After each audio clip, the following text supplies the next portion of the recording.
بسم اللہ الرحمن الرحیم۔ ناظرین محترم، آپ کا میزبان محمد عرفان آپ کی خدمت میں حاضر ہے، اور آج دور جدید کا ایک اہم مسئلے پہ بات کرنے کے لیے میرے ساتھ علمی ادبی شخصیت پروفیسر مرزا وجاہت بیگ صاحب موجود ہیں۔ ان سے ایک گفتگو کریں گے۔ پروفیسر صاحب، یہ فرمائیے گا کہ موجودہ دور میں دستگاہوں کی کثرت ہمیں دیکھنے کو ملتی ہے، لیکن علم و ادب کا جو فقدان ہے ہمارے طلبہ میں، ہماری ینگ جنریشن میں، اس کی کیا وجہ ہے؟ بہت شکریہ، اور بڑا امپارٹنٹ آپ نے ایشو ریز کیا ہے۔ یہ حقیقت ہے، اس سے کوئی دوسری رائے نہیں ہے۔ پہلی بات یہ کہ ہمیں حقیقت کو تسلیم کرنا پڑے گا۔ اگر ہم حقیقت کو تسلیم کریں گے تو اس ایشو کے حل ہونے کی طرف آگے اقدامات لیے جا سکتے ہیں۔ اگر ہم اس کو پہلے ہی سے ایکسیپٹ نہیں کر پائیں گے تو ایسے ہی ہے جیسے ایک پیشنٹ جو ہے وہ اپنی بیماری ڈاکٹر کو نہ بتائے اور چاہے کہ مجھے پراپر میڈیسن مل جائے گی، ایسا نہیں ہوگا۔ میری نظر میں اس کی جو وجہ ہے وہ یہ ہے کہ نو ڈاؤٹ اداروں کی کثرت ہے، چاہے وہ گورنمنٹ سیکٹر کے ہوں، پبلک سیکٹر کے ہوں، کچھ بھی ہے، لیکن جو سب سے بڑی ریزن یہ ہے کہ ہمارے ہاں تربیت کا فقدان ہے۔ تربیت کا فقدان میں اس طرح کہنا چاہوں گا کہ ایک لفظ ہوتا ہے استاد اور ایک لفظ ہوتا ہے مربی۔ بظاہر ہماری معاشرے میں دونوں کا ایک ہی کام سمجھا جاتا ہے، لیکن حقیقتاً ان دونوں میں زمین اور آسمان جتنا فرق ہے۔ ایک استاد کا تعلق مضمون اور وقت کے ساتھ ہوتا ہے۔ استاد کسی بھی مضامین میں سے کسی ایک کے انتخاب کے لیے اپنے آپ کی سروسز کو پیش کرتا ہے، انگریزی ہو گیا، اردو ہو گیا، اور وہ وقت متعین ہوتا ہے کہ وہ ایک اسٹوڈنٹ کو ایک سیشن، 2 سیشن، 1 سال، 2 سال جتنا پڑھائے گا، بس دیٹس اٹ۔ وہ یہ سمجھتے ہیں کہ انہوں نے یہ کام جو اس کو پڑھایا کافی ہے، جبکہ مربی ایسا نہیں کرتے۔ مربی کا تعلق تلامسہ کی زندگی کے ساتھ ہوتا ہے، وہ اس زندگی کے ساتھ بھی ان کا تعلق ہوتا ہے اور اخروی زندگی کے ساتھ بھی اس کا تعلق ہوتا ہے۔ جس ایشو کی طرف آپ نے ریز کیا، اس کو صرف اور صرف مربی حضرات ہی درست کر سکتے ہیں۔ اس کی وجہ یہ ہے کہ اگر ان کے تلامزہ میں سے کسی میں کوئی کمی، خامی کوئی ہے وہ پائی جا رہی ہے، استاد اس کو ایسے لے کر چل ہی نہیں سکتا۔ وہ مربی اس کی وہ درستی کرے گا، وہ اس کی نوک پلک درست کرے گا، وہ اس کی اخلاقیات کا ہو، مورل ویلیوز ہو، کسی بھی حوالے سے ہو، وہ مربی ہی اس کو بہتر انداز میں مینیج کر سکتا۔ پروفیسر صاحب، یہ فرمائیے گا کہ ہر پڑھا لکھا انسان استاد بن سکتا ہے؟ اگر نہیں بن سکتا تو ایسی کوالٹیز کون سی ہیں جو انسان کو پڑھے لکھوں میں سے استاد کے قابل بنانا ہوں؟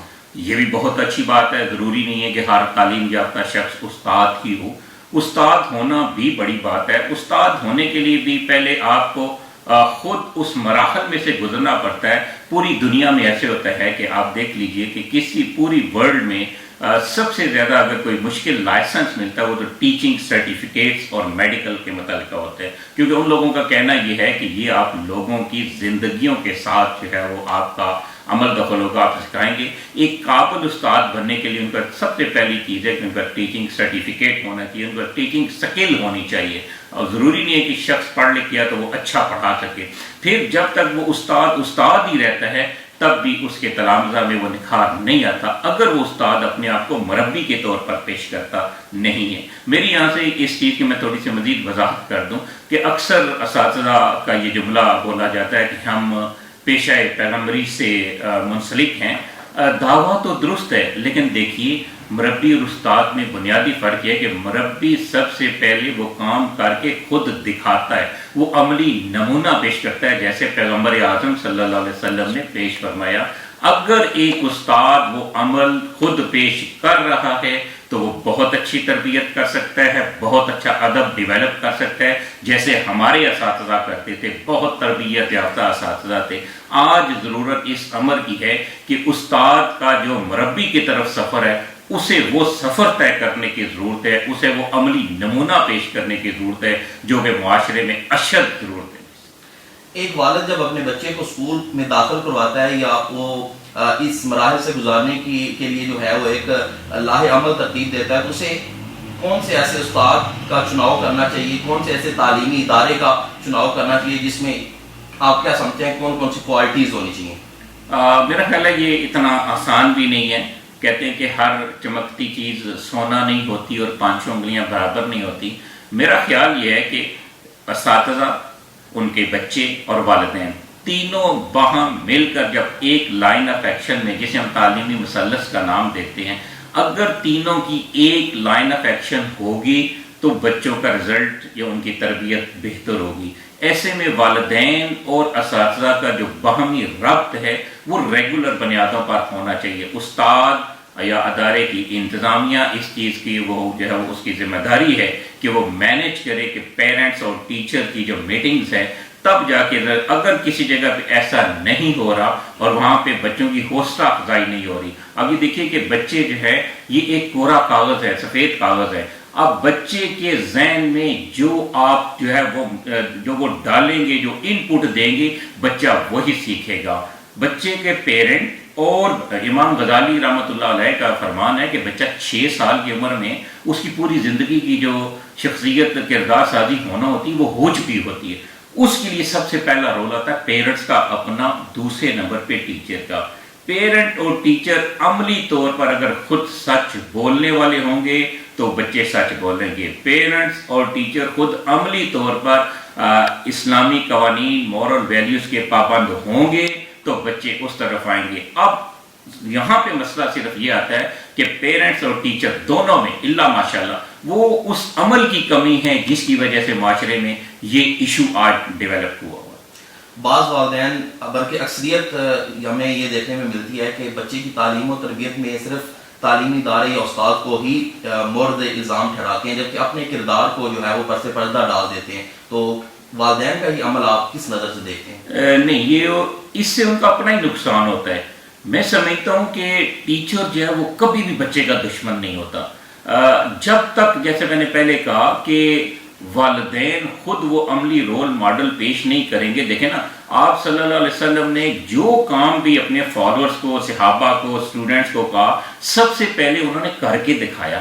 ایسے ہی جب ہم پیرنٹس جو ہیں یا اساتذہ جو ہے وہ خود نہیں کریں گے، صرف کسی ایک کو ہم مورد الزام کسی صورت میں نہیں ٹھہرا سکتے۔ بلکہ میں آج ہی اس کا مطالعہ کر رہا تھا پیرنٹس کے لیے کہ 2 سال کا بچہ ہے، اس بچے کے سامنے جو ہے وہ پیرنٹس اپنی ڈریسنگ بھی چینج نہ کریں۔ بچہ جو وہ سنے گا، جو وہ دیکھے گا، وہ یوں ہی وہ جو گھر میں جو چیز دیکھ رہا ہوتا ہے وہ مینٹلی اس کی ڈیولپمنٹ ہو جائے۔ آج کل بے راہ روی کا شکار نوجوان نسل کو واپس ٹریک پہ کس طرح لایا جا سکتا ہے، اور منشیات کے عادی جو ہے اس لت میں جو ہے وہ چھوٹے چھوٹے بچے بھی جو ہے اس چیز کا شکار ہو رہے ہیں۔ SSP خاور علی شوکت صاحب نے اس بارے میں پریس کانفرنس بھی کی، انہوں نے بھی جو ہے وہ تشویش کا اظہار کیا۔ تو ایسے کون سے اسپیکٹس ہیں جن سے جو ہے بچوں کو اس لت سے چھڑایا جا سکتا ہے یا واپس ٹریک پہ لایا جا سکتا ہے؟ شوکت صاحب کا آپ نے ذکر کیا، ماشاءاللہ اسمارٹ آدمی، اچھا کام کر رہے ہیں، that's very good, we do appreciate them. اصل میں یہ ہے کہ یہ ان کے لیے نا بچوں کی تربیت کے حوالے سے ہمیں 2 کام کرنے پڑیں گے۔ ایک تو یہ ہے کہ ہمیں اپنا جو رجوع ہے وہ قرآن پاک کے ساتھ جڑنا پڑے گا۔ ابھی جو ہے وہ اکثر اداروں میں الحمدللہ یہ چیز شروع ہو چکی ہے کہ 0 to 5 کلاس تک جو ہے وہ قرآن ریڈنگ کا اہتمام کیا جاتا ہے، اور 6 to 10 اور 12 جو ہے وہ اس میں قرآن انڈرسٹینڈ کا اہتمام کیا جاتا ہے۔ جب تک ہم قرآن پاک کو بما ترجمہ استاد، والدین نہیں پڑھیں گے، سمجھیں گے نہیں، اس کا امپیکٹ جو ہے وہ بچوں تک نہیں جائے گا۔ دوسری جو سب سے اہم بات یہ ہے کہ بچوں کو ہمیں ایسا ماحول فراہم کرنا پڑے گا، مثال کے طور پر حلقہ درود شریف کی محافل لگانا ہوگی، ذکر پاک کی حلقے قائم کرنے ہوں گے۔ جب تک جو ہے نا ہم لوگ یہ اذکار کی طرف، درود پاک کی طرف، قرآن پاک کی طرف ان محافل میں ان بچوں کو لنک نہیں جوڑیں گے، تب تک یہ مسائل حل نہیں ہوں گے۔